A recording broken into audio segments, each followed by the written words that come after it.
Et là, on a le club des investisseurs sénégalais qui est à pied d'œuvre pour réfléchir. Parce qu'il faut apporter de la matière grise. C'est-à-dire tout ce que nous faisons, mettons-y de la matière grise. De glace. C'est-à-dire il ne faut pas prendre de la matière grasse. C'est-à-dire des débris, des effets résiduels.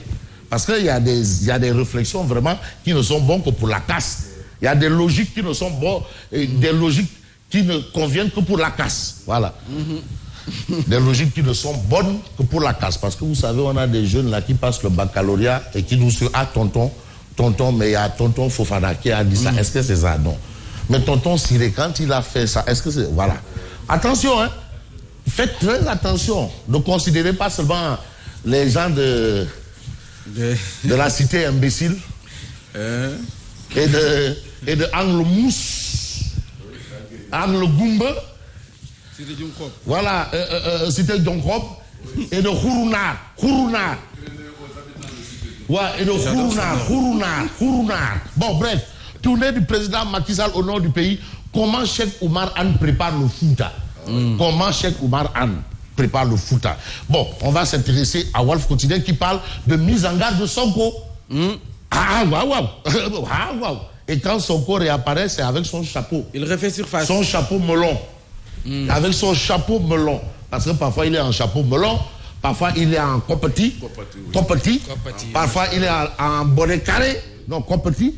Voilà, ça c'est son style. Voilà. Mise en garde de Sonko, le véritable combat n'est pas encore arrivé.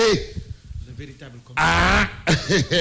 La deuxième vague. Donc Mortal Kombat, c'est pas encore arrivé. Mise en garde, le véritable combat n'est pas encore arrivé. Parce qu'il y a deux types de combats. Il y a le combat à distance et après il y a le corps à corps rapproché. Et dans ça, il y a ce qu'on appelle fausse garde. Fausse garde. Voilà, fausse garde. Bon, bref. En tout cas, Sonko lui dit que non, le combat n'est pas encore réglé. Et puis, Podor, à la veille du déplacement du président, le choc des ambitions. Tu as ADD, Abdoulaye Daouda Diallo. Tu as Dr Cheikh Oumar Al-Foutiou Anne, maire de Ndjoum. Tu as Racine Sy. Tu as Aminata Aïssata Talsal. Le choc des ambitions. Waouh. Parce que quoi qu'on dise, c'est ça. Hein? De toutes les façons, on a aussi Cheikh Dieng, chargé des élections du PDS, qui considère que la scission du département de Pikine relève bien d'un calcul politicien. Non, ça c'est clair. Non. Mais est-ce que ceux qui font ce calcul-là vont gagner justement la localité?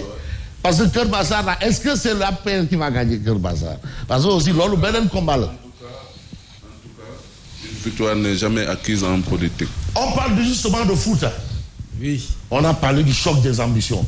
Mais dès que tu es sous Anodiwayo, l'autre yep aïdor le rec. Du bétail électoral loué. Comme ça. Non, Bilal, moi je ne veux pas faire partie de cette catégorie de personnes. Non. Et je ne veux même pas qu'un membre de ma famille fasse partie de cette qualifiée de bétail électoral. Mais d'ailleurs, bétail électoral. Et les meetings. Bétail électoral. Mais d'ailleurs, ce que nos politiciens n'ont pas jusqu'ici compris, c'est qu'ils sont toujours dans le registre de la mobilisation sociale en politique. Ouais.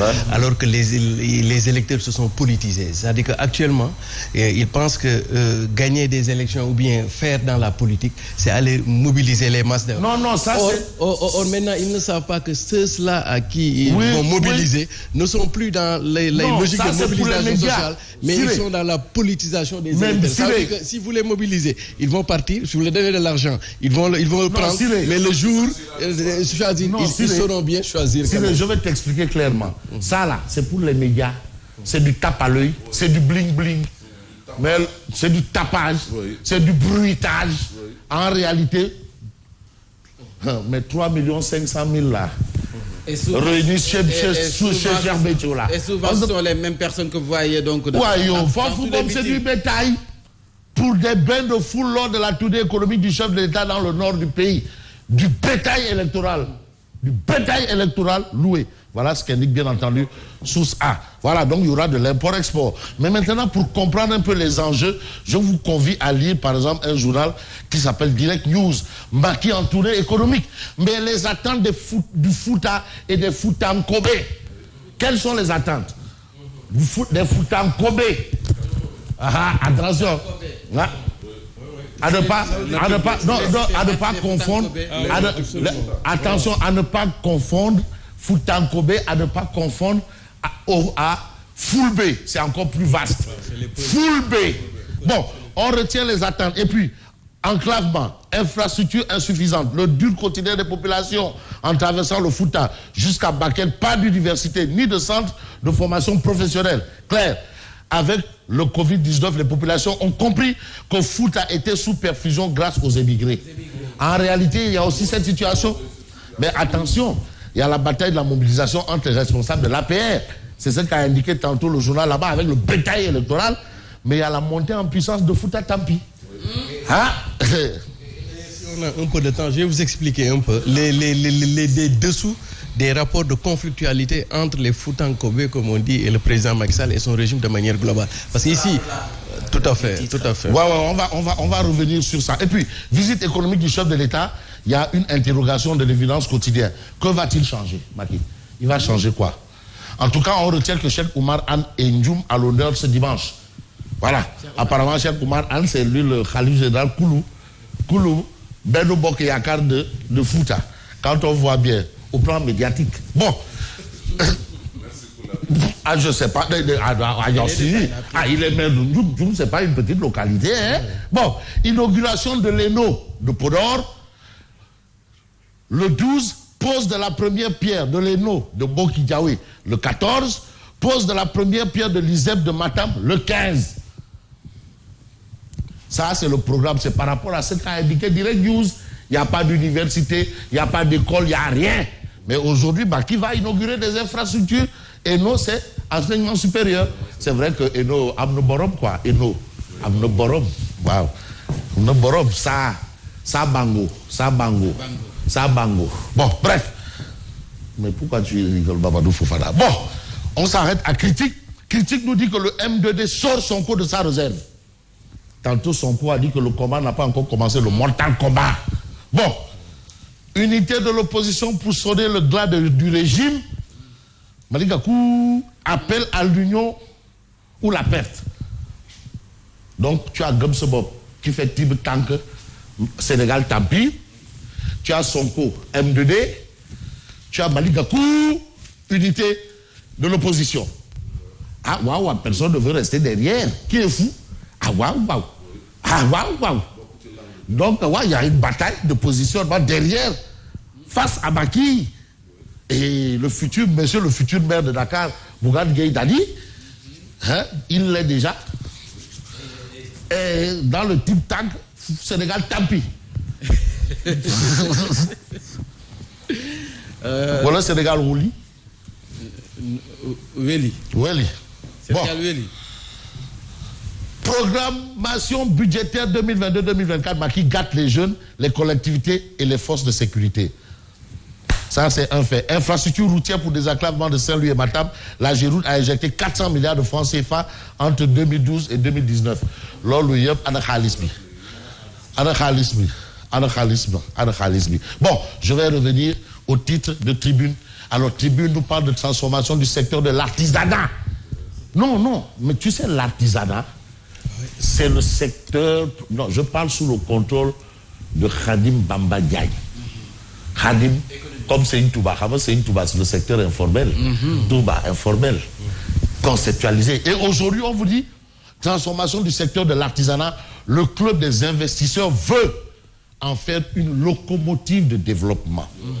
Parce que quand vous voyez Baye Guinard, qui est passé de Baye Guinard à Trust, parce que Baye Guinard, moi, il est passé du secteur artisanal, artisan éleveur, informel, c'est-à-dire les poussières et autres, à Trust. Maintenant, il fait de la production à haute échelle. Presque, voilà. Donc, il est l'exemple de justement ce qu'il est en train de prôner aujourd'hui.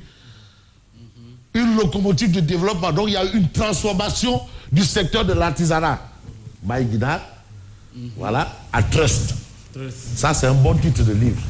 De Baye Babacar Ngom Sedima, de Baye Guinard à Trust. Oui. Et d'ailleurs... Non, je propose ce livre-là. Tout à fait. D'accord. Babacar Ngom Sedima, de Baye Guinard à Trust. Voilà, je voudrais juste apporter une information en complément. Le club des investisseurs a mis sur la table 1 milliard de francs CFA pour accompagner le secteur de l'artisanat. Voilà. C'est déjà un acte. Mais ça, c'est pas de la WOPO. Donc, voilà. C'est pas du pipeau. Voilà. Il est palpable. Voilà. C'est pas du pipeau. Et puis deuxièmement. 1 milliard de presse aussi. Artisanat. 1 milliard bon. Artisanat. Tout à fait. Ah ouais, artisanat. C'est des artistes. C'est des artisans. Mais d'ailleurs, artisans journalistes. Voilà. Mais d'ailleurs, ouais. Ah oui. Non, artisans journalistes.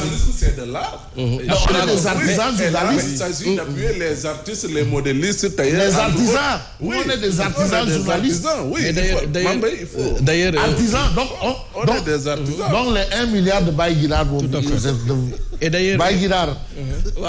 Laissez continuer, s'il vous plaît. Non. You don't. Baye Guinard. Tout à fait. En tout cas, voilà. Ce que le club des investissements est en train... des investisseurs est en train de... Sénégalais, excusez-moi du terme, est un peu dans la dynamique de ce qu'on avait connu dans les années 80. Ça veut dire que le club nation et développement, il a manqué dans ce pays-là des espaces de communication et de débat économique. Ça veut dire que quand on voit ce qui se passe au Sénégal, le secteur public, l'administration, il est dans son coin, le privé, il est dans son coin, et les rares moments où les deux sphères communiquent, c'est dans la confrontation, c'est des grèves des syndicats. Aujourd'hui, le club des investisseurs sénégalais nous offre l'opportunité de dialoguer et entre secteur privé, État, même les partenaires techniques au développement. Et je vais vous donner juste une anecdote. Hier, le ministre de l'Artisanat était présent là-bas. Et d'ailleurs, c'est le ministre Sédélé. Voilà. Et d'ailleurs, s'il y a une recommandation forte que nous voudrons faire au président de la République, c'est qu'il demande à ses ministres, à chaque fois qu'il y ait des jeudis du CIS, que ces ministres et leur cabinet puissent se déplacer. Parce qu'en ce moment, on a les acteurs qui sont face à face. Parce qu'aujourd'hui, celui qui gère l'entreprise Sotesca de Kaolack, il a dit qu'il... Non, Cyril, là, vous êtes dans un cours magistral. Non. Laissez-moi terminer et partir. Non. Parce que j'ai pas fini la presse, là. Je vous raconte juste une anecdote. Oui. Le gars qui dirige Sotesca, il cherchait un rendez-vous avec le ministre. Pendant un mois, il ne pouvait pas l'avoir.